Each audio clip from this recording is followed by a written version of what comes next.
Yeah, And we are live. I do have my coffee cup because I need to wake up.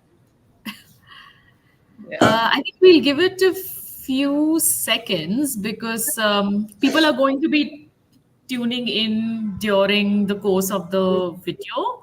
Mm-hmm. So, yeah, just a few, 30 seconds maybe, and then we can begin. Okay. We've got an audience. All right, I think I can also begin. Yeah, let me start actually, and then we'll just keep saying hi to people. Otherwise, this is going to be never ending. Mm-hmm. Hello, everyone who's tuned in. Thank you for doing this over a weekend. Today we are talking to two great writers, and the reason we are doing this online is because one of them is in London and the other one is in LA. It was quite a thrill to organize this across different time zones, and today we are quite excited to see where this wholesome conversation will lead to. Right, we are discussing themes of home, displacement, love, loss, identity, the trauma that it brings along, and yeah, without further ado, let me introduce you to the guest today. Priyanka Mattoo is the author of Bird, Milk, and Mosquito Bones. She's a writer, filmmaker, former talent agent, and a co founder of Areas, a women led podcast network. She's a contributor to the New York Times and the New Yorker, and a recipient of a McDowell Fellowship. She also holds degrees in Italian and law from the University of Michigan and currently lives in LA with her husband and kids. Welcome to this session, Priyanka. Um, Farah Bashir was born and raised in Kashmir. She's a former photojournalist with Reuters, and Rumors of Spring is her first book. She's currently working on a novel based in Kashmir in the late 90s. Welcome to this session, Farah. Very glad to have both of you here. We can dive into the session right away and just tune into our speakers discussing these laugh out loud yet quite serious essays and get a sneak peek into this journey of self discovery. I'm going to now hand it over to you, Priyanka. Hi, thanks for having me. I'm so happy to be here. We had discussed me starting with a small excerpt from my book. We're going to talk a lot about Kashmir and all the things that it means to us, but I wanted to start with a small piece that gives you a sense of the tone, because I think when people start to read a book about Kashmir, they have an idea it's going to be quite serious. So I will read you a just a small excerpt about a chapter from a chapter about my brother. It's called Sibling Revelry. In the photos of my baby brother's homecoming, first I lurk in the background, 5.5 years old and seething with rage. This isn't because of the competition. It's because I'm irate that my parents promised me a baby, and now they won't give him to me. I then reach for him again and again. Finally, they sit behind me, encircling my body to support his neck. It dawns on me in this array of photos that I'll have to share him. By the time Paneet was born, I was a fully formed, fully bored person who wanted a baby in the house. But my campaign for a younger sibling had begun when I was around 3, when my nursery school peers in England started bringing by baby sisters and brothers. I was otherwise occupied by my books and my blossoming friendships with my teachers, but a baby seemed like the best sort of companion, a pet, an acolyte, and an outlet for my desire to be in charge, all in one. My mother claims not to remember the details of this, but my recollection is that the baby was my idea, that my parents had him for me, and that when he was born, I gratefully took him off their hands, keeping him company, packing his lunch, and making his afternoon snack until I went to college. Every morning on waking up, I'd go give Paneet a cuddle. When he was 9 months old, we left England for Saudi Arabia, and my caretaking moved with us. Every afternoon, I came home and prepared us a meal, as my mother had done for me, and Paneet was so easy to love. He was born with a serene smile on his face, game for whatever I wanted to play. He never gave us a day of trouble. As Dad sometimes says, he raised himself. And he must have been a vacation to raise after me, the questioner. I was a dissatisfied child, always ready for the next thing, not quite happy with how classes were being taught or how tags felt in my clothes. I was so sensitive to the world. Everything was too bright or loud or slow or just wrong somehow. But Puneet ate anything, did anything the family asked him to do, with not so much as a peep of complaint, and always, always his peaceful smile. I had all these, I guess we call them leadership qualities now, and no boardroom to use them in, so I did everything for that sweet boy. The night before his first day of kindergarten, I couldn't sleep. Die-hard school enthusiast, now entering fifth grade, I had talked it up like the moon landing. I vibrated with the anticipation of walking him to the playground, showing him where to line up his backpack, helping work the water fountain. His first day would be flawless, I would make certain. I was too excited to sleep, so I waited all night, wiggling in my bed until I couldn't any longer. I tiptoed into his room and shook the little guy awake. Wakey, wakey, I whispered. He groaned, stumbled to the bathroom, and swayed, eyes closed, as I brushed his teeth, scrubbed his face, combed his hair, and then my own. His voice croaked, Didi, I don't know if I can do this every day. The more you do it, the more you get used to it, I promise, I said. I got him back into his bedroom, into the clothes I had picked out, and put on his backpack, after which he crawled back into bed fully dressed. I heard my mother at his door and turned around, beaming. I was ready, as usual, for her to commend what a good Didi, big sister, I had been. But wait, she was bleary-eyed, in her nightgown. It's 4 a.m, she said. Everyone back to bed. Other than that blip, my parents marveled at my caretaking, in hindsight even cultivated it, and I guzzled up their praise like a mouse in a puddle of syrup. I had taken over so much of Puneet's daily schedule that my role echoed a small parent's. In making sure he felt happy and taken care of, I was happy. We polished up that morning routine eventually and created new ones after school. I made him ramen or toaster pizza after we got home. I packed his lunches.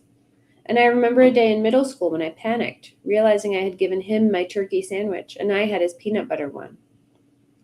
I raced across to the elementary school to switch out the lunches and made it there before he could be disappointed. For my dedicated service, he repaid me in adoration. I can always tell when Mum makes me lunch, he whispers to me once. It doesn't taste as good. For this, I would have made his lunch for the rest of his life. Thanks, Priyanka. That was a really moving passage. And welcome to this conversation. Oh, do you want to take a moment? No. Yeah, yeah, sure. Yeah, I'm good.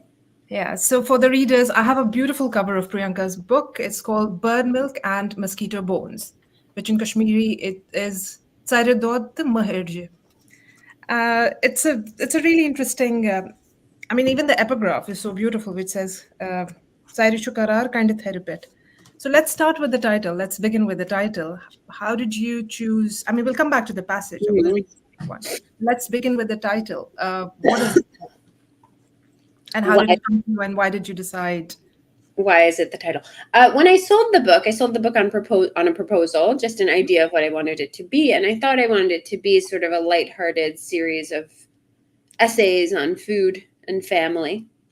And the original, and all the moving. I moved a lot. So the original title was 16 Kitchens, which made sense. One of the chapters. Yeah, one of the chapters. It made sense for the tone of the book as was proposed. And then once I started writing, I don't know what I thought, that I had transcended somehow talking about Kashmir, talking about my past. I don't know what I was thinking. And then obviously once I got into it and got into all the Kashmir, so got into everything, it became a much more layered, I think, book that did not fit that title. And so I handed it in without a title, and then I went stomping around thinking, looking, researching, talking to my family members. I knew that the title would be hid in the Kashmiri language, which I think is so representative of our culture, who we are as a people, kind of like sharp, funny, loving. All the things are wrapped up in our language, I think. And I knew it would be in there, but I couldn't find the perfect turn of phrase. And then I found this in like an old book of Proverbs, and it just really stuck with me. because sorry, of colloquial phrases, and it stuck with me because it made me think of our house, the house that we built in Kashmir, and the house that we lost, and all the things the precious things we carried, and also the memory palace that I've created out of that house. Because obviously, bird milk, mosquito bones, they don't exist, but they refer to something that, in a storytelling culture, which we are, in a storytelling culture, that we might refer to bird milk and mosquito bones as like, oh, it's so rare and precious that you should question their existence. So in the same way, my memories of the house, are they real? Can they really be that beautiful? Can they really be that incredible? And does it matter?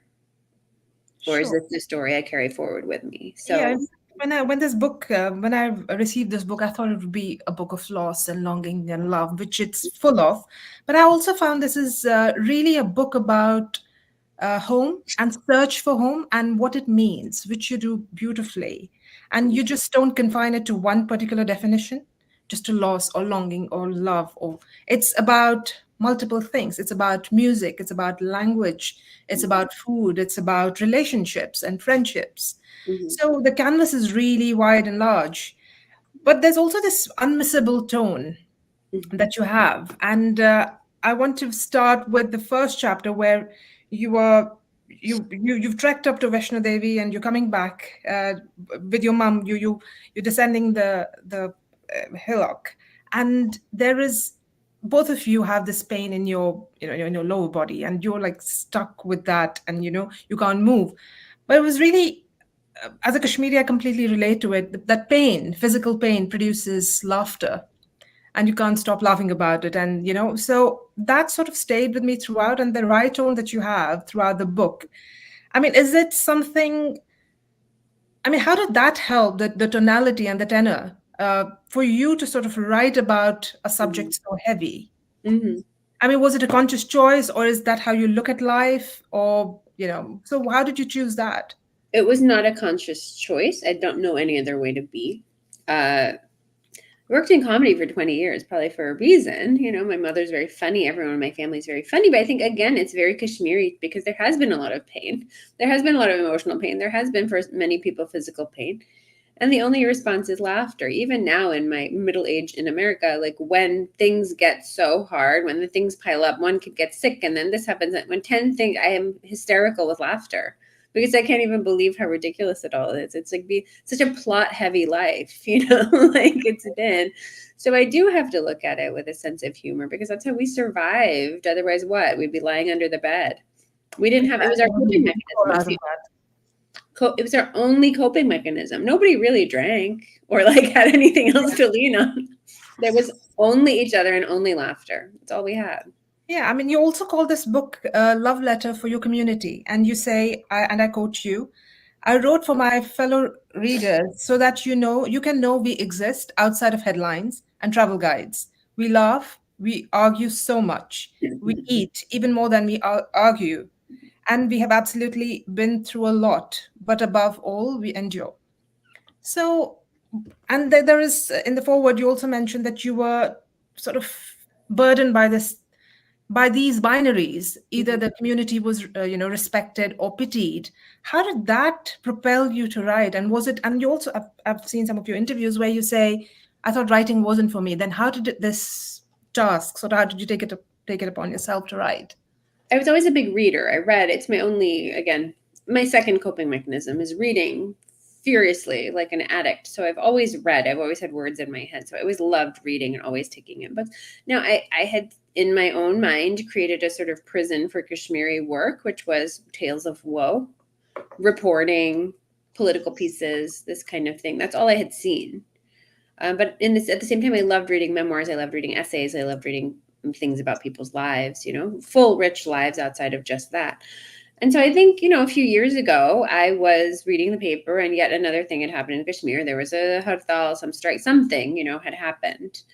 And I was just sick of it. I was sick of it. I mean, not sick of what is the news, because of course it's important that the news come out of there, but sick of the only image that people had of Kashmiris being poor them. We've heard something or the other about them. They look like this and they eat like this and they have been the victims of horrible tragedy after horrible tragedy, which is true. We have. It's a singular history, right, that we can speak of. But as far as the people, and I'm not talking about Kashmir Pandits when I talk about my community. I'm talking about Kashmiris, all Kashmiris. As a people, we are strong, we are funny, we love each other like nothing I've seen, with like a violence almost. That's how much we love each other. You see a Kashmiri, you hear a Kashmiri, you go to the airport, you hear one Kashmiri word, you are across the room grabbing each other by the shoulder, shaking each other, like, oh, you're here too. Like, that's how close we are to each other. Yeah. And I thought, if only someone could write about who we actually are. And then I thought, okay, well, I'll do it. And I wrote a piece. I wrote a piece. It was an essay that ended up being an op-ed in the New York Times about my summers in Kashmir when I was young. And it was loving, and it was gentle, and it was hopeful, and it was hopefully unifying, you know. And that became the basis of the book. That became the first chapter of the book.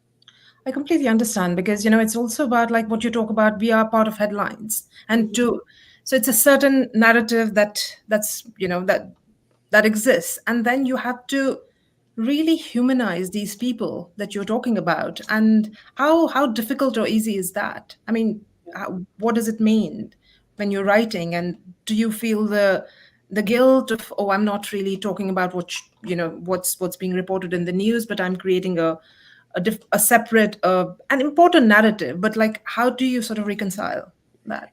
It felt quite indulgent at first, definitely. Like, I didn't want to write. I had no desire to write about myself. I don't think I'm the most interesting person in the world, but I think that I love my people, and I love the culture. And I thought, okay, well, I can't sit here and write a sprawling, 1,000-page multi-volume book about our history and our politics. That's being done. Lots of reporters are on the Kashmir beat. Okay, like, I'll leave it to them.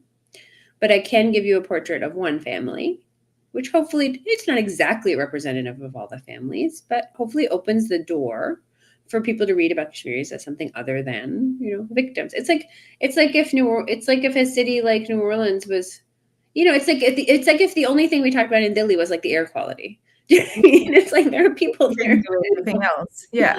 And like New Orleans, all we talked about is the floods. There are people there. There's art there. There's a sense of humor there. They are not preoccupied with their loss. Otherwise, they would not live there. Yeah, you're only looking at one particular.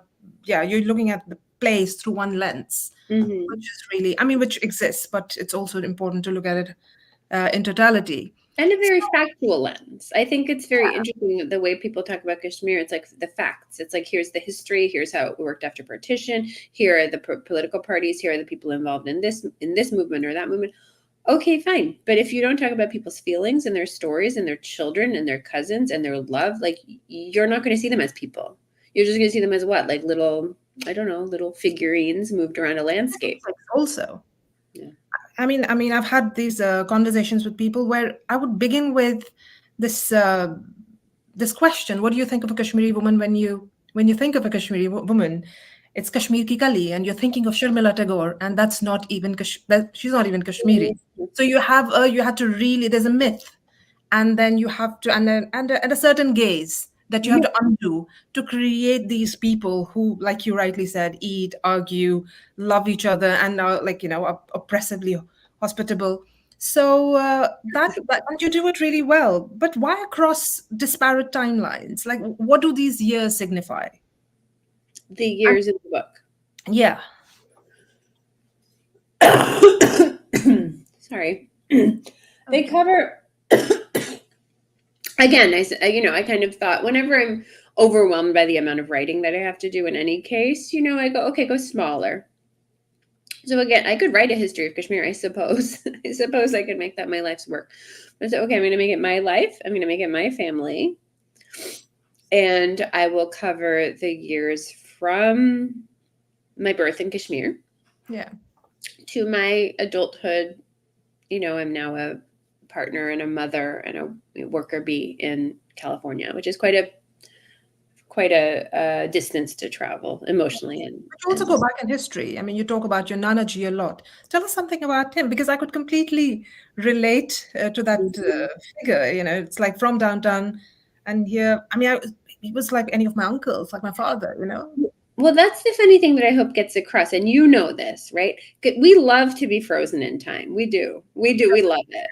So for many years, if I'm talking about my great-great-great-great-great-grandfather, I'm talking about my great-great-grandmother, I'm talking about my grandfather, we were all the same. We were getting on the Tonga. We were crossing the bridge on a horse. We were having the congri with the coals. We love that because give us technology and we're like, that can be taken away. Exactly. This basket of coals we can hold on to forever. You know, central heating. That will be there. Heating is just showing up in Kashmir in 2024, and people are resistant. Every house. My parents still don't have it. I don't think my mom is going to like it at all. She loves who she is, and that gives a sense of that moves them to the place. That's a certain sense of anchor in a place that's so prone to change and externally. We love to stop time. We love that sort of frozen in time feeling. It's something that I think we really crave. And so that was why, because I talk to friends and I see friends, I show friends pictures of my childhood and they're like, are you a time traveler? Like, where did you come from? What year was this? I'm like 83, I'm just in my like cloak with my dirt and my snow and my coals. It's actually Bashar Pir aptly has put it in his book A Few Nights. It's a medieval city caught in a modern war. It still is. You go to downtown, you go to Zanakadal, Habakadal, it's still the same, the houses. So yes, back to your Nanaji. Tell us a little more about him and how did he shape who you are and give you strength to carry on and, move forward in life. My Nanaji was like a very masculine man. He was like a big booming voice. He ran, he was every bit, he's a physics professor at the engineering college and everybody knew Somnath, Professor Somnath Kohli. He was very respected in the community. Mustache, he like twirled like this. His face was like this all the time, big glowering face. And he was just a real figure. People were terrified of him, not least his own, not just the daughters, but it was a joint family. So it was like 11 kids, nine girls and 2 boys. And the most interesting thing, I guess, about my Nanaji was that because he was surrounded by women, he kind of preferred girls, honestly, preferred women. And he was very, very clear on the priorities of the household, which are you must study, you must get an education. Even his own sister, he had gotten her educated. She was a professor of botany. His parents died when he was young, so he became the parent, Educated his sister, built this house, had a bunch of girls. They all got advanced degrees. That was the only important thing. No one would do any housework. No one would do it. And my mother hadn't boiled water until she got married because it was not allowed. Only the only thing, I think, in a place where so many things can be taken away from you at any second, he always said, like, no one can take away your mind. No one can take away your education. So that was trickled down the confidence of like, this is how you move through the world. People out there are you're not like a little mouse in the world. You have to like move through the world with like some presence, and he had like the sort of, it's interesting is we all learned from his sort of like male entitlement to like, they really have like, they walk into a room, shoulders out like this, like posture. And they own the place and own the world. They seem much taller than they are, you know what I mean? Like they're all little people that they just, the way they enter a room is really, that's what I grew up with. I don't know any other, again, like I said, I don't know any other way to be. Thanks. And how did that shape you? Like, for example, when you heard the news of your home that your parents had invested in that being burned down, and you heard the roof had been burned down in the beginning, and what did Nanaji's presence do, and where did you get the strength from to move on, basically? I mean, I'm talking about it because I instantly switched to self-harm. I just wanted to understand the coping mechanisms, and I'm by no, means representative of all Kashmiri girls. My cousins, my sisters, they went on with life. I just, I sort of like you were talking about when you read the passage, you were talking about how sensitive to the world you were. So I think there's some of us who really just absorb a lot. And so, when you heard this news about that you may not be able to go home ever, and then the house is being burned down, and how did, you were, again, tethered to the ground in pain, laughing, but then tell us a little more about the emotional state. It wasn't great. It wasn't. That's a silly question to ask, but like, how did you cope with it? I think how did I cope? I thank God for how rational we all can be and how quickly we have been trained to flip something awful into a rational place. So I knew it was an awful thing. I felt hollowed out. I had always wanted to come back to Kashmir, and that's what I thought we were going to do. And so I was holding out hope because we lived in all these countries, but none of those countries felt like home. There was not one place we lived where I felt, okay, here is where I belong. That sort of sense of peace when you're in the place of birth or, anything like that. And so I think I just thought, okay, well, I'm really lucky. Okay, I wasn't in the house when it burned down. I knew other people were suffering more than I had. So I think I immediately, and I do this a lot, place myself in a hierarchy of like, but I'm okay. I'm okay. I'm okay. I'm okay. I'm okay. I'm okay. And I'll focus on other things.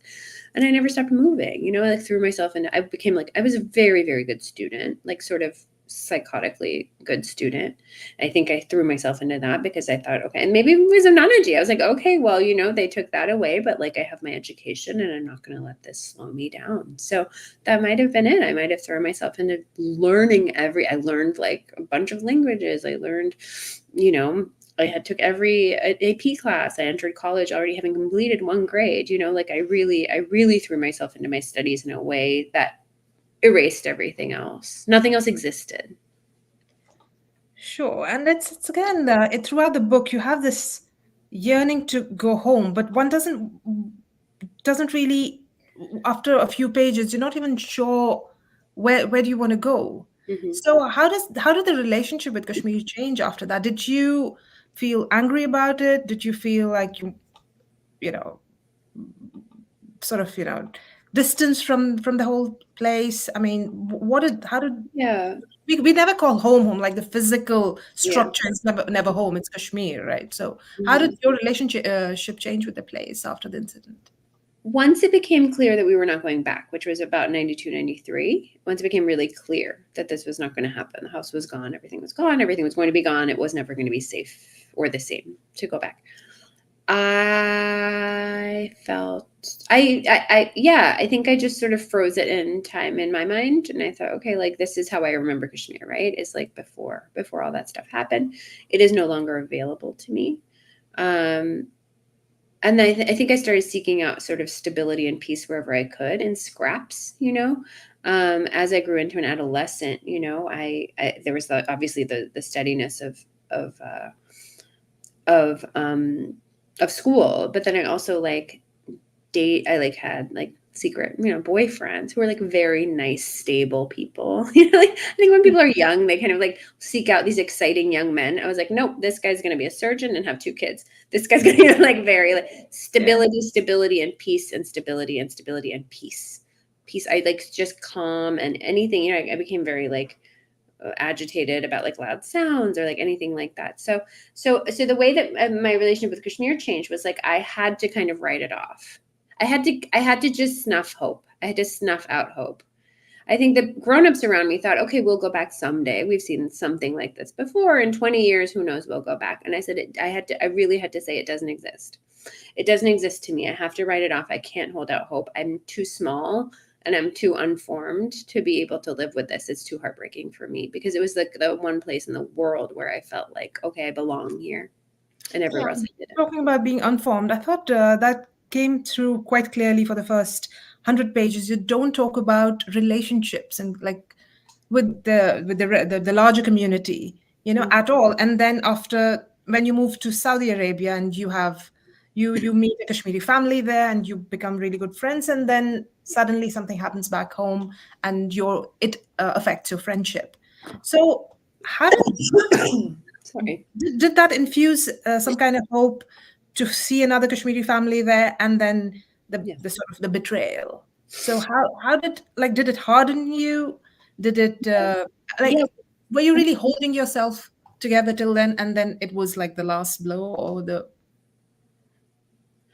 I thought that losing the house was the worst thing that could happen. But as you correctly picked up on, the real wound was losing my friend Miriam, because she was Kashmiri, from a Kashmiri Muslim family. So when all the troubles started and people started distrusting each other, even anywhere, not even in Kashmir, everywhere across the globe, there was a lot of Hindu Muslim, conflict. And so when she was no longer allowed to play with me, she was my best friend. I didn't have a lot of friends. Yeah. She was my only friend, really.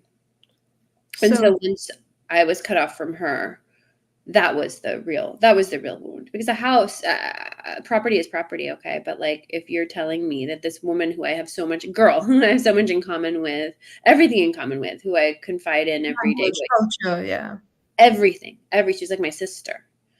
And you're telling me that she is also being taken away from me, then why invest in anything? Why invest in any friendships? Why invest in anything outside of my own home? Yeah, that's quite fatalistic. But how does that affect your relationship with your children? Like, what's the sense of home that you want to give them, or stability, and Well, I think I went through that's really what the journey is, right? It's like I was exceedingly lonely child. It's not normal. I made it my normal. I had my books, I had my parents, I had one friend, two friends at a time, who were never Miriam, who were never that close to me, because I didn't want anyone to be that close to me because they could hurt me. So I became incredibly self-sufficient. And it took me a long time to understand that that is not how things should have been. And so with my own children, I do encourage them to open their hearts, to be open to people, that pain is inevitable, but you can still grow and learn and all these things from opening up to people. They are very, very friendly children. They have a lot of they have like a real desire to connect. They're the kind of kids who walk down the street saying hi to strangers, which, safety, I don't know if I'm with them, it's okay. But I try to, it's hard because obviously you, in certain ways, you raise your kids with the values that you had and the things you have, but I'm hyper aware that I had made myself a certain way, and that needs to be unlearned and unpassed down to my children. Do you talk about Kashmir to them? Do they know about Kashmir? Do they know your background or the language? Can they speak the language?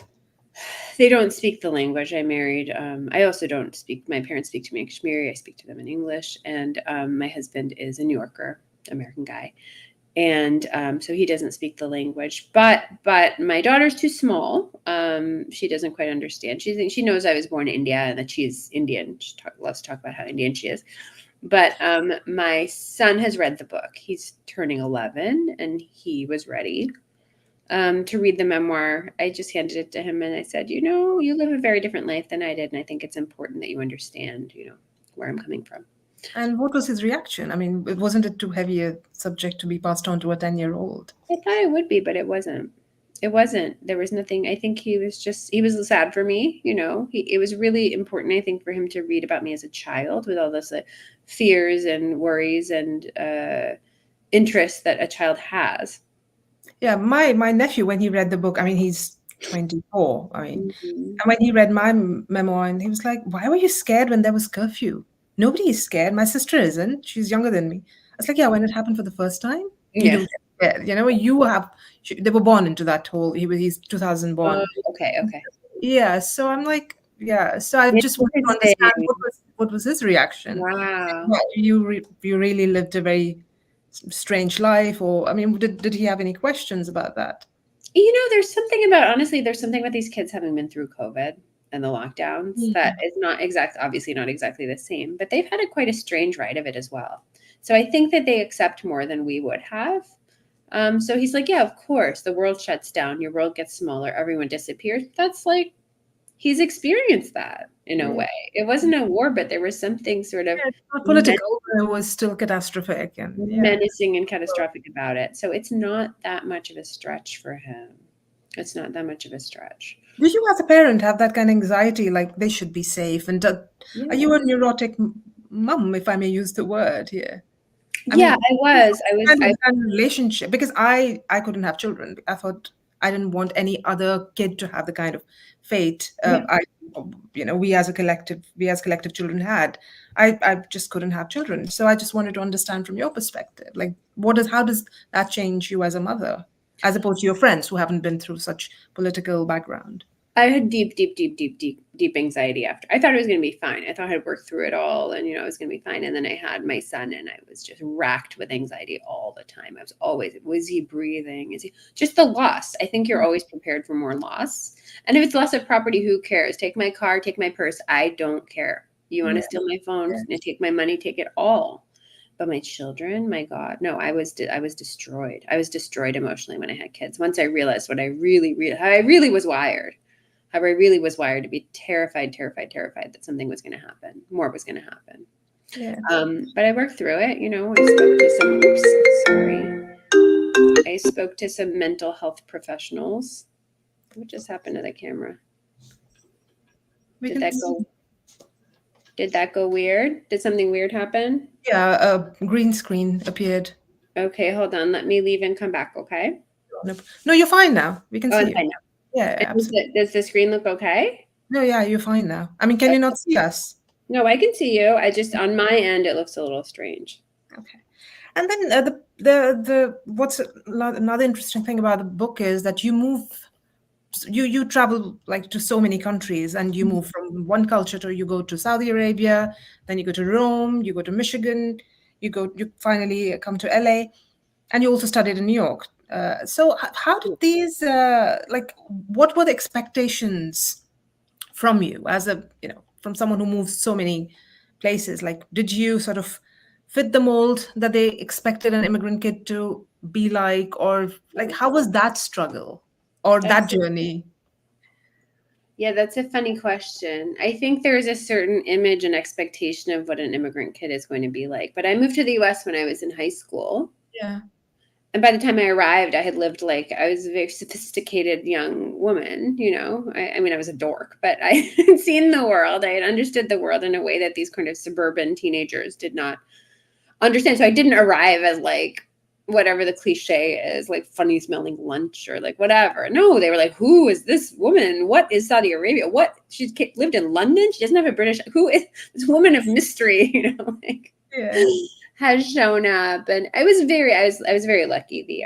The school was it's a very kind student body, and and you also mentioned in the book that you didn't want to write about brown pain or brown ennui, and why? Like, how did you? I mean, it's very like you finally come back to Kashmir and write about it, but you've had this amazing journey and you've traveled the places, and you've also had it comes with its pluses and minuses. There is better quality of life, but you also feel alone, and there can be hostility. So how did you navigate that? Like, how did you keep your Kashmiriness at your core despite taking this stance of I'm going to protect myself? I don't think it's possible. I don't know if it's possible for me to change. I think the values are the values, and I take them wherever I go. I did avoid writing about Kashmir, as a child does, as an emotional child does, to avoid distressing thoughts or any thoughts of pain. I just thought, I don't want to look back. It's too much. It's too much. I don't want to talk about it. I don't want it to become the focus of conversation. I just want to be a regular fit in, not even fit in clothes-wise, but I just want to fly under the radar for a bit. I don't want to be the girl everyone points at and is like, oh, that poor girl, or, whatever that, how the response is. You tell people that you're Kashmiri and their faces are like, yeah, oh, you must have gone through it. It's yeah, but we also lived lives like anybody else, Yeah. You did things that any girl, any other girl, any part of the world would do to some extent. Yeah.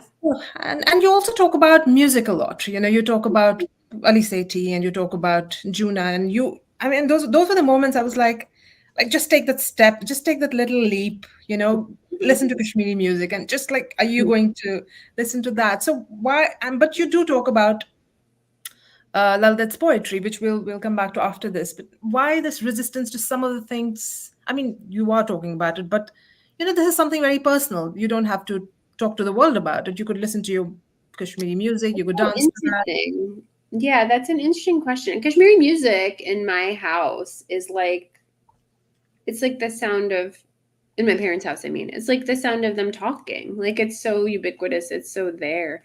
I didn't even think of it as something that I discovered. Do you know what I mean? It just is there always. If I heard it, I wouldn't be like, oh my God. It's just that it's part of the language. It's just as much as Yeah. It's just part of the texture of the background. And so I think when I'm writing about music, I'm talking about other music, not our music, home music, Yeah. other music that strikes something in me. So I think that's the reason, is like when I can connect with something. Kashmir can also, like, speaking of as a lonely person, Kashmiris can also be quite insular, Yeah. like we are our own and we're our own way. And it's like too much to explain that our music is like this, our weddings are like this, like they're very different. When people are like looking at Indian Bollywood type weddings and they're like, oh, and I'm like, we don't get married like that. We're quite understated, like we have to be. So the music I refer to I'm always interested when I when I really connect to something emotionally, and I need to investigate why. So that's why I wrote about those songs in there. Yeah, I mean, and these are beautiful stories, but I just thought maybe that it was like a barrier or a shield against, it was again a self-preservation tactic, like not to go close. There's some sort of, I don't know, maybe that was just me, but I sense a slight trepidation towards going back home. Turning Yeah, like definitely. mom was there and you video call her and you break down and your I son's can't. crying. I can't go back to Kashmir. I'm not ready. Listen. I've grown a lot. I've changed a lot. I'm not ready yet. I mean, ready for what? Like ready to face there. I'm not ready. I'm like at an emotional level. Do you think it might just, like touch something or unravel something that you've built so carefully emotionally? I'm only talking about like inside. This is obviously on a different scale, but imagine, like you had a favorite dollhouse or teddy bear, something that you were attached to as a child, right? Yeah. You loved it and you loved it and you loved it and you spent your whole life loving it. You've spent your whole life loving the memory of it. And someone's taken it away for 20, 30 years and then they bring it back to you battered and changed, Yeah. What is that? Do you want it back? Yeah, it's a difficult question. But you would only know once you sort of see it. Which I will do in 5 to 7 years. But it's also like in the last chapter, you talk about home being a web of childhood memories. In fact, recently someone asked me, what is home? I was like, I don't know. Maybe it's trying to retrieve a particular time which no longer exists. And you're trying to really bring that time back. So for me, it's really frozen in Bollywood songs from the 80s and the 90s, because that's what you would hear on the buses on the local transport back home. So that for me is home. Like in the middle of the night at 2 o'clock in the morning, you'd suddenly hear film like songs from Ashiki and God knows which, all those movies playing like just on my phone. Cool. I remember. Unwind, relax, and get into that comfort of home. I'm trying to retrieve time. And people who are all of them are dead now. My uncle, I was very close to. Yeah. I could see glimpses and echoes of him in your Nanaji, because he was like, he was dead against me having my ears pierced. He said, "No, you don't. Really? Do men pierce their ears? No, it's gulami ki nishani here. You don't do that." Really? Yeah. So he was like he was a true feminist who just believed in getting education and equal rights. So about this trying to retrieve a particular time. I mean, are there things that you do that give you comfort from the past, or is it too closed? Yeah, I think that I'm drawn to things that make me feel not like I did there, but I do notice. I try to notice as much as I can what gives me a sense of peace, and sometimes it's not what I would expect. I didn't even understand how important the water. I read that chapter about the water. You remember the water in Kashmir? Water was different. It was just different. Different. The air was different. The water was different. It just felt a certain way. And so my husband loves camping and he loves like going in nature and he's always like wants to go to this lake and that lake. And I really resisted it. And then once I started going, I understood what I really want and what really is like really soothing to me is a freshwater lake. Because to be near a big body of water that has its own sort of ecosystem. Because that's really the center of Srinagar, and also the river Jhelum sort of flows through the city. the freshwater lake is like emotionally, mentally, just like a total reset. Ocean, I live near the ocean. I don't like the ocean. A Yeah, lake, it doesn't have the same lure. it just brings me back. It makes me feel so calm. It makes me so happy. There's a joy that I can't explain when I'm next to a body of fresh Yeah. water. Obviously, the food, the whatever, like we hang out with our, we spend time with our family, we spend time with extended family. We're surrounded by like Kashmiri-ness, Kashmiriyat. But these other sensory things, which are like, okay, so sometimes I need a lake. Can't Yeah. explain it, just makes me happy. Yeah, well, that's probably the sense of stability that comes from it. It's fluid, but it's also Yeah. lake. I mean, because lake is sort of Mhm. stagnant, doesn't move like a river or flow like river. Mhm.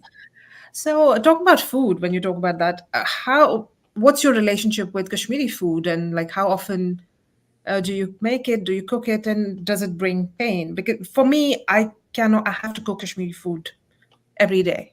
Every day. Wow. Every day. I have been out for the last 20 years now. And Mhm. yeah, there have been times when I would have a cook, like for example, like when I lived in Delhi, and there I would have a cook who would come in, but I wouldn't ask him to go the whole or go all the way. He'd just make the basic, and I would Yeah. do Kashmiri tarka on top with the spices. Interesting. So that again, like food, music. So what's your relationship with food? I love it. I love to eat it. I don't need to eat it every day. I would say like once a week, twice a week. I make it maybe once a week. I'll make a few things. Yeah, And then I have batch cooking. Rogan George Hawk, whatever. I have it. Hawk is hard to find. That's the Yeah, thing. I it's not the same. Yeah. because the Kashmiri foods that I want are not like the normal kind of. I don't want like tomato rangan. I want like Yeah. hawk. I want nadru. I want like things that are hard to find. Yeah. So if Yeah, I find them, then and strive. if I find them at the Asian grocery, like I make them. Otherwise, I think it was all the moving too. I saw my mother teach herself how to cook. So like so she was excited. She had it. She bought a wok, and then she had a Chinese food cookbook, and then she bought like this. She made Italian. She made pasta. We made pizza every Friday. So there's a kind of culinary. The way my parents love to travel, and the way my parents have moved, there was always like an appreciation for sort of the world's cuisines. So while my mother did make Kashmiri food, we also had a lot of other stuff in the rotation. That was always the baseline. We always went back to that. Okay, let's just make some, this, but all food feels like home to me. I mean, Kashmiri food really feels like home.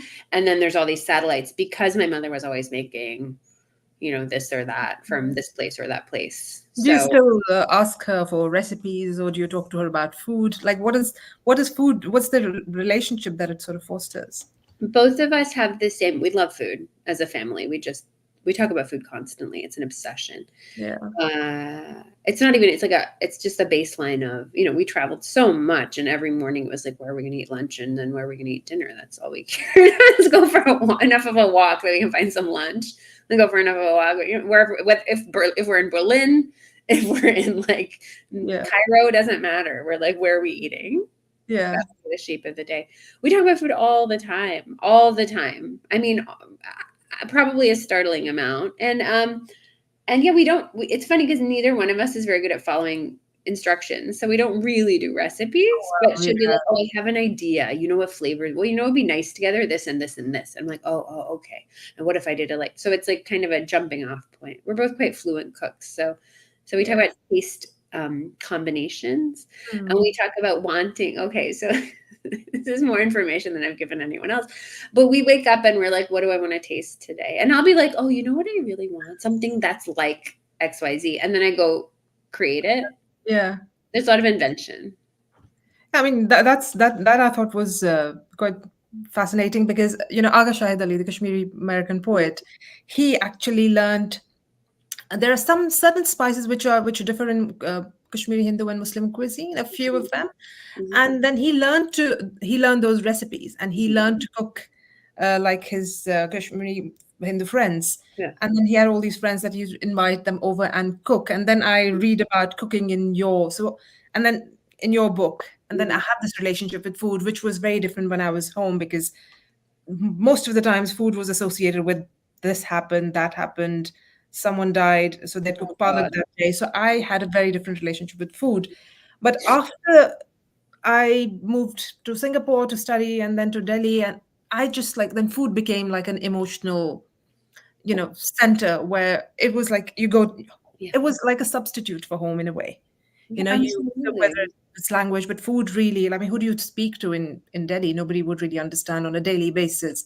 But food is something that you can create. So that's why this book has been such a, that there was places where I really wanted to scream because one does feel that kind of the the the displacement, what it does to you as a person. And they were like, I think I was like, I really had to hold back tears in the first few chapters. Sorry.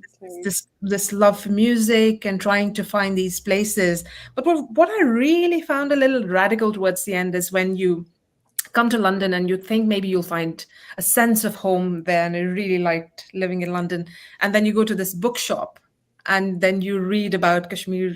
So you have these three passages, and the last one is really the last nail in the coffin. And you're like, no, this is a completely Orientalist gaze Yeah. at my people. And you decide against buying that book. So tell us about that. Like, do people have an image of Kashmiris, and then and a little more about that trip and how did that sort of, I felt that was really the inciting incident in your life to start writing or to take control of your narrative. That was a trip I took because I just every once in a while feel a strong, strong urge to go to London. I just love it there. It does feel as close to home I as. thought I was the only nutter. If I Yeah. I mean, yeah, I hate so many things about it, but I need to be there. I need yeah, to be there once or twice a year, just to. And I think it's a little bit of that, like it's just the colonial thing, right? It feels yeah. familiar because they colonized us. So there are certain things about the culture that feel like home, even though they were foisted upon us, right? That's But true. I love it there, especially since the demographic has changed so much. You walk down the street and it's all brown, black faces. I mean, I love it. I love it. And so I felt the need to go there and just kind of like, I was like, I need to get out of my own head. I need to get to London. And then I thought, well, it's a good place to read some things about Kashmir. I'll find some things.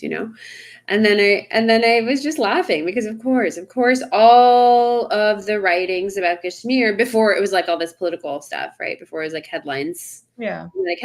was just these like travel guides to what a place of natural beauty. Too bad about these horrible people. Yeah.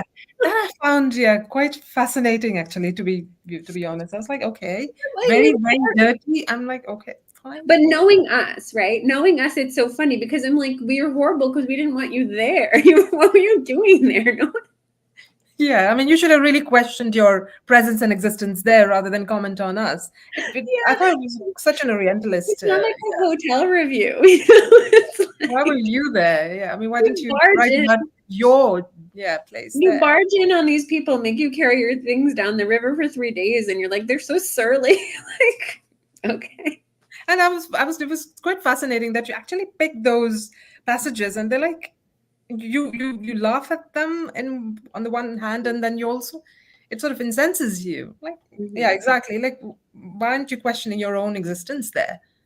I just see it as so beautifully clueless. I'm like, oh, you're not picking up. All you can do is give your side of the story without picking up on, like, there's zero perspective taking. Like, how did they feel? Because they're not people. Yeah, that's, Fascinating. again, it's a very different way of dehumanization, Yeah. which I thought that was really the play, probably the time when subconsciously you might have just thought that I was gonna, like, did that contribute to you writing about Kashmir and That about its happened right at people? that was written in real time. That was the last thing that I experienced. Okay. It just sort of was a beautiful button where I was like, oh my gosh, my thesis has found me. Like it was Yeah, pure that was, and to actually have it at the end, I'm like, oh wow. Yeah, I mean, I wasn't really prepared for that. I thought it would have a very different ending, and then you feel like, okay, I want to write another book about who we yeah. are I as people. handed it in. I handed it in right after that trip. I was like, Really, we're done here. We're done here. Like we're cooked. Yeah. this was it. Yeah. Mhm. Talking about another, like, more books. Are you working on something else? I mean, are you? Yes. I am working on I'm working on another book of essays. Also, Okay. I'm supposed to hand it in May, and so it'll come out summer 2026. And it's a Oh, book wonderful. not about Kashmir, it's about my more like current and future. It's a book of essays on reconnecting with joy and pleasure in these hard times, but also as a grown up and a parent and a wife who all of us, I think, reached this point in our lives where we've been quite utilitarian, quite useful. Yeah. Everything else has sort of like fallen to the wayside, the things that we used to do to make ourselves happy. And so I don't think that's healthy. I don't think it's useful to, being useful. Without guilt. Yeah. Being useful is a prison after a little while. So it's really the journey of how I hope to become less useful. That's a wonderful thought. Yeah. As a woman, as a person, as what? Like All of it. All of it. Yeah. Yeah. First as a woman, which, obviously I am. course, And then as a human, who are we outside of our work lives and our duties? Who are we? We haven't had the space necessarily to think about not that. really. Yeah. Unless something awful happens to you and then you have to prove yourself and recreate yourself rather than everything happening the way it is. And then you want to show the things that people don't want you to see or don't talk about necessarily. Yeah. But I think with things the way they are now, if we don't embrace these small things, like small unutilitarian things, spending time with friends, having an unscheduled ice cream, singing, whatever, all these things, we're not going to have the gas to get through the rest of it. Yeah, to carry on for the next. Yeah. Okay, I think we're almost there. Are there any questions that the readers might have? Because we can go on talking for the next hour, but I just looked at the clock, which is 4 minutes left, so I thought questions so far. So okay, so what we can talk about, maybe we can wrap up this conversation with what are your influences, what do you read, and is there what's your writing schedule like, and do you have any tips for people who want to write memoirs? Oh, sure. Yeah. Sure. There are lots of people who want to write memoirs, and I think everyone. I'm absolutely, like I said, I didn't want to write about myself. Yeah. So I think everyone has a story to tell. I think if you feel like you have a story to tell, you should tell it. Yeah, absolutely. You're not going to tell a story about you going to the grocery store. You're going to tell, like, if you have a story that you feel like you need to tell, do it. And so the way I did it, the way I built my book is pretty simple. I sat down and I wrote down the 24 stories, 20 some stories that like stick with me that I think about all the time, the family stories that are told and retold, and the family stories that I replay in my head. I just wrote them down, plot by, it was a paragraph each, and I started to investigate with each piece. Why did it stick with me? What did it mean? How did it make me who I am today? How did everyone else in the story feel about it? And once I started fleshing that stuff out, one piece at a time, I think each chapter took me a month. I had a book and that was it. And writing. Did you write every day?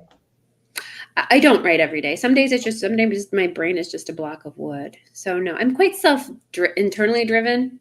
Yeah. Makes sense. Some people need a deadline. Some people need that. I have an engine. I have an engine that won't stop. So maybe it's a thing. My problem is being too disciplined. Yeah. I think it's that stability because you're like, well, I'll find it within, Exactly. So I don't write every day. And when I don't write, when my brain doesn't want to work, I believe that my brain is telling me, go do something, go collect some pebbles. You can write about them later. Go see some art, go for a walk, see a friend, see what happens today, see what sparks that you can pour into your writing tomorrow. But I do usually, the kids go off to school in the morning and then I go for a little walk and then I write for usually like a 4 to 5 hour chunk. And I usually know what I'm writing. I try to decide what I'm writing about the day before. During the walk? These walks are really helpful in that sense, aren't they? These long walks. Walks and showers. When I have to make a decision, then I'll shower. But when I have to think about a plot or a character, I'll just really take a long walk. Yeah, but I have to make sure I'm not listening to a podcast or something. You have to go walk, like an empty brain walk. Yeah. And it'll fill with all the things. Ask yourself a question. And then listen, I'm a mom. So I'm usually done by early afternoon.